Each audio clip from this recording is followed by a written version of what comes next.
বিশ্ব রাজনীতির মঞ্চে আবারও উত্তেজনা। মধ্যপ্রাচ্যের হৃদয়ে শুরু হতে পারে এক ভয়ঙ্কর যুদ্ধ। ইরান বনাম ইসরায়েল। কেন শুরু হলো এই উত্তপ্ত পরিস্থিতি? কি ঘটছে এখন? ভবিষ্যতে কি হতে পারে? সবকিছু তুলে ধরছি আপনাদের সামনে এক্সক্লুসিভ রিপোর্টে।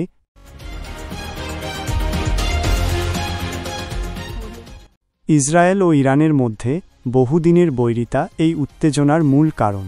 ইরান দীর্ঘদিন ধরে হিজবুল্লাহ, হামাস, হুথি বিদ্রোহীদের মতো মিলিশিয়া গ্রুপকে সমর্থন দিয়ে আসছে, যা ইসরায়েল শত্রুতামূলক কার্যকলাপ হিসেবে দেখে।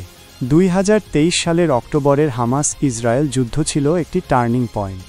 ইসরায়েল হামাসের পেছনে ইরানের সমর্থনের অভিযোগ তোলে। এরপর ইসরায়েল একাধিকবার সিরিয়া ও ইরাকে ইরানি ঘাঁটি লক্ষ্য করে বিমান হামলা চালায়।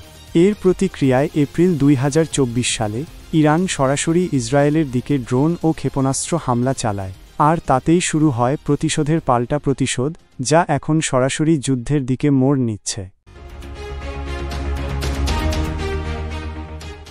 বর্তমানে ইরান ও ইসরায়েল উভয় দেশই হাই অ্যালার্টে। যুদ্ধ প্রস্তুতির অংশ হিসেবে ইসরায়েল গাজায় হামলা বাড়িয়েছে এবং লেবাননের সীমান্তে সেনা মোতায়েন করেছে। ইরান সরাসরি বলেছে, যদি ইসরায়েল আমাদের আক্রমণ করে, আমরা সর্বশক্তি দিয়ে জবাব দেব। ইতিমধ্যে হুথি বিদ্রোহীরা ইরানের মিত্র রেড সিতে পশ্চিমা জাহাজে হামলা চালাচ্ছে। ইসরায়েলের অভ্যন্তরে বিমান প্রতিরক্ষা ব্যবস্থা হাই রেডি মোডে আছে। ইরান, সিরিয়া ও লেবাননে সেনা ও মিলিশিয়া গোষ্ঠীগুলোও তৎপর। এই সংঘাতের ফলে পুরো মধ্যপ্রাচ্যে যুদ্ধ ছড়িয়ে পড়তে পারে। হিজবুল্লাহ লেবানন থেকে হামলা বাড়াতে পারে এবং রেড সি একটি নতুন যুদ্ধক্ষেত্রে পরিণত হতে পারে। যদি ইরান ইসরায়েলের অভ্যন্তরে বড় ধরনের হামলা করে, তখন ইসরায়েল হয়তো পারমাণবিক অস্ত্র ব্যবহারের সিদ্ধান্ত নিতে পারে, যা হবে ভয়ঙ্কর। এই সংঘর্ষ যদি ছড়িয়ে পড়ে, আমেরিকা সরাসরি ইসরায়েলের পক্ষে যুদ্ধে জড়িয়ে পড়তে পারে। অন্যদিকে চীন ও রাশিয়া তখন কৌশলগতভাবে ইরানের পাশে অবস্থান নিতে পারে, যা পরিস্থিতিকে বিশ্বযুদ্ধের দিকে নিয়ে যেতে পারে।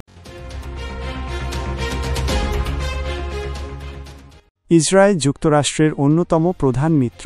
মধ্যপ্রাচ্যে তেল ও নিরাপত্তার ভারসাম্য রক্ষা করা আমেরিকার মূল লক্ষ্য। ইরানকে দুর্বল করতে পারলে তাদের পারমাণবিক কর্মসূচি থামানো যাবে এবং সৌদি ও ইসরায়েলের সঙ্গে সম্পর্ক আরও গভীর হবে।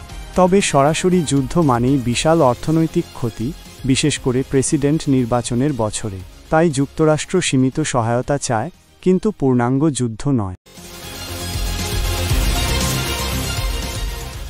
রাশিয়া ইরানের কৌশলগত মিত্র। সিরিয়াতে তারা একসঙ্গে কাজ করেছে। ইউক্রেন যুদ্ধের কারণে রাশিয়া এখন পশ্চিমা শক্তির বিরুদ্ধে আরও সরব। রাশিয়া চায় না আমেরিকা ও ইসরায়েল যেন এককভাবে মধ্যপ্রাচ্য নিয়ন্ত্রণ করে। তাই রাশিয়া ইরানকে অস্ত্র, গোয়েন্দা তথ্য এবং কূটনৈতিক সমর্থন দিতে পারে। তবে সরাসরি যুদ্ধের মাঠে আসার সম্ভাবনা কম, কারণ রাশিয়ার হাত ইউক্রেনে ব্যস্ত। বর্তমানে ইরান ও ইসরায়েল এক ভয়ঙ্কর মোড়ের দিকে এগোচ্ছে। প্রতিটি মুহূর্তে উত্তেজনা বাড়ছে। এই উত্তেজনা শুধু মধ্যপ্রাচ্য নয়, গোটা বিশ্বকেই টেনে নিতে পারে এক ভয়াল অন্ধকারের দিকে। প্রশ্ন একটাই, এই আগুন নিভবে নাকি ছড়িয়ে পড়বে তৃতীয় বিশ্বযুদ্ধে?